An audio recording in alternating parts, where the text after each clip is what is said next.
Hello, and welcome to the Follow the Moon Challenge. My name is Allison. I will be your host on this journey with the moon. Every day, there will be a video uploaded to YouTube that will help you connect to the moon energy and the zodiac sign that the moon is currently in for the day. This will help you get familiar with that energy and to see how you kind of react to it, respond to it, or connect to it. Follow along in the Just a Phase Moon Planner and be sure that you're tracking your mood and your mood tracker for the month. Or just a regular journal will do. Every video will list the moonrise time in Eastern Standard Time, and it will also list the meridian time, which is when the moon should be directly overhead in the sky, so that you can make a point to try to go outside and see if you can spot the moon and connect to its energy. I'm so excited to go down this moon rabbit hole with you. Thanks for following along on this journey. Be sure to like the video every day. Make sure that you're subscribed with the notification bell so that you get notified every time we upload our new videos.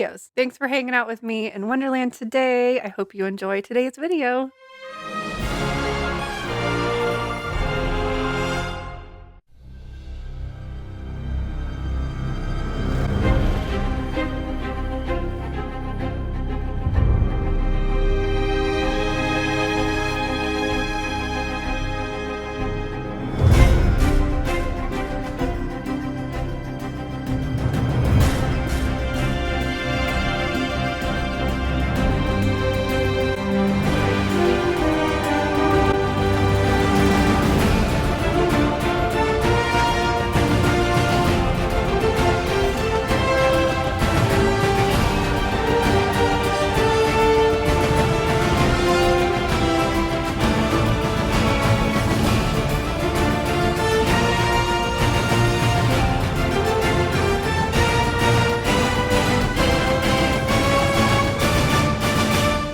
For day 21 of the challenge, we have a waning gibbous Scorpio moon.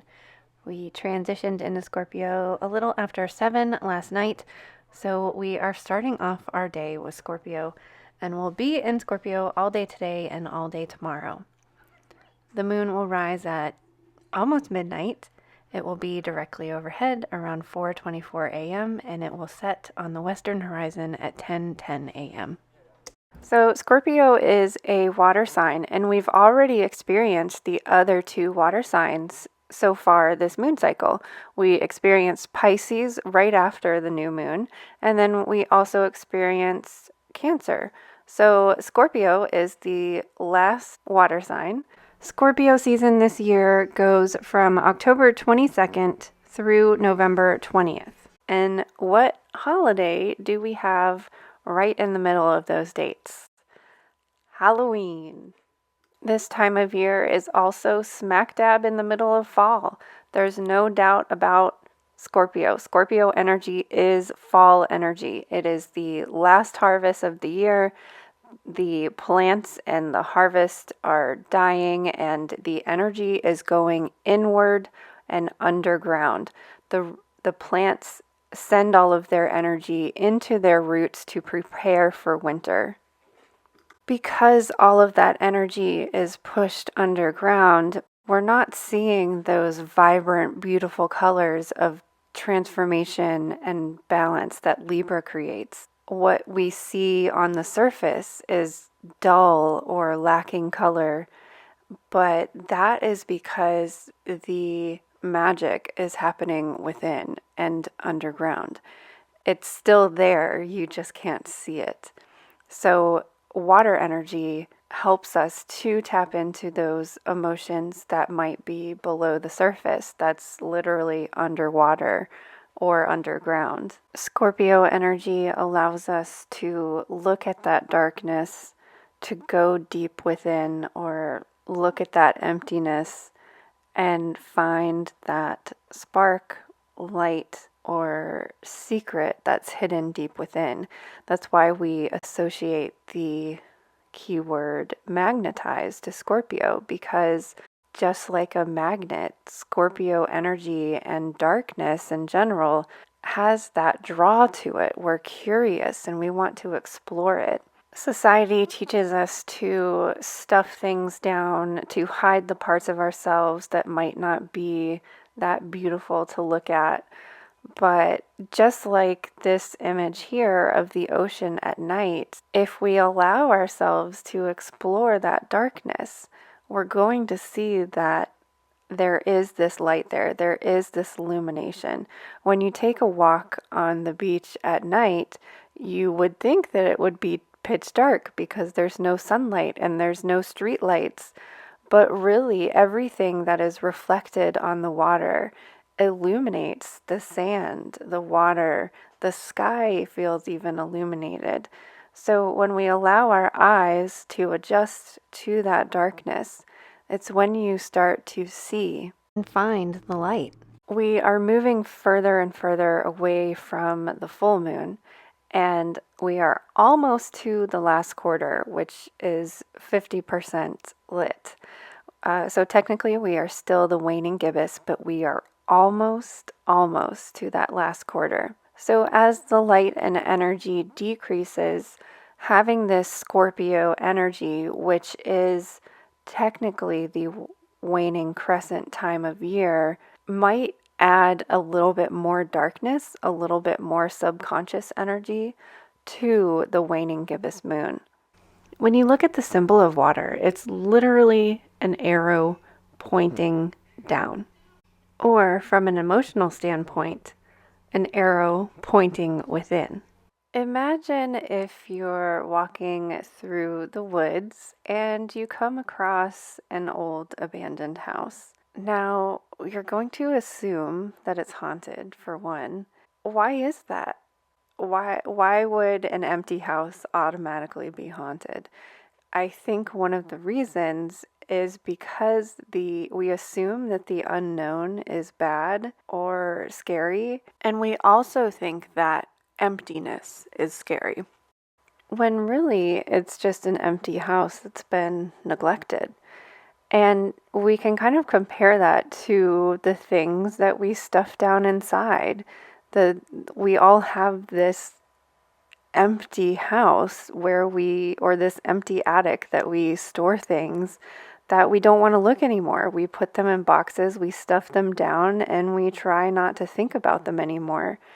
And what happens when we neglect those things is that they try to get out of that locked room. They are trying to escape and end up being more dramatized or chaotic than they originally were.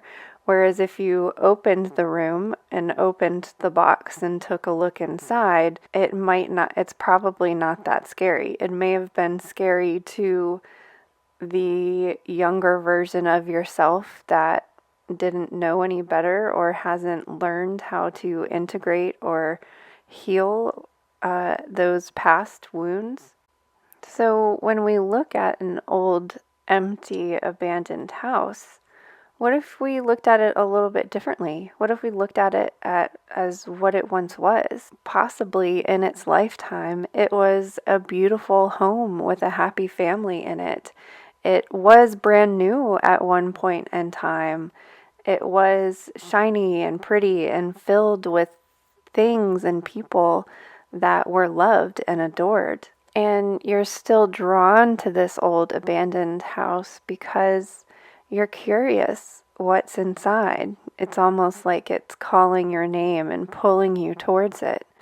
And that's what shadow work is. It's like there's this piece of me that I've neglected and I've kept hidden, but it's calling me to look at it and explore it.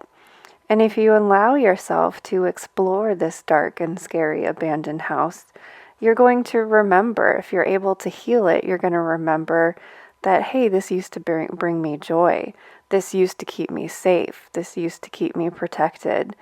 And you can explore these different boxes and dust off these cobwebs that have been left behind and put new things into that space. You can put a fresh coat of paint on it. You can resurface the floorboards. You can clean and dust out and bring back to life this thing that has been neglected for so long. Scorpio teaches us to be honest with ourselves and honest with the world and love ourselves where we are. Darkness and light and all the phases in between. This is what the moon teaches us too. And you can change, you can restructure, you can remodel, you can redecorate, you can turn the lights on and clear out the cobwebs of your body, mind, and soul. We are all capable of loving every aspect of ourselves and transforming it into the person that we want to be, the best and highest version of ourselves, the cutest, most adorable little cottage in the forest instead of that spooky old abandoned house in the woods. So while the moon is in Scorpio today, what is something in your life that you can shift, change, or transform? Remember, the water energy teaches us to go with the flow, to allow for movement. Recognize and pay attention to your emotions today and note how you're feeling. Remember to record it in your mood tracker. And if you come across an emotion that you don't like or that you would normally stuff down and keep hidden, try to just allow that emotion. If something makes you angry, allow yourself to feel mad for a moment and then transform that into, okay, how can we make this situation better? How can we focus on the positive and how you can move forward and go with the flow? It's also important to explore where your emotions are coming from or where the trigger comes from. Like what is it that sets you off? And dig a little bit deeper into why that is. A lot of times, once we figure it out and pinpoint where this trigger reaction comes from, you're able to just like transmute it. How you were feeling about something before in the past doesn't really translate to how you're feeling now in the present, but like you still get triggered just out of habit. So recognizing what it is that triggered you and breaking that habit of reacting that way can help you to heal and let go and go with the flow. As always, be kind and gentle with yourself, especially on water days. And I would like to thank you for following the moon and being brave enough to explore the darkness with me. We will see you tomorrow for day 22 as we make our way through the last week of the Follow the Moon Challenge.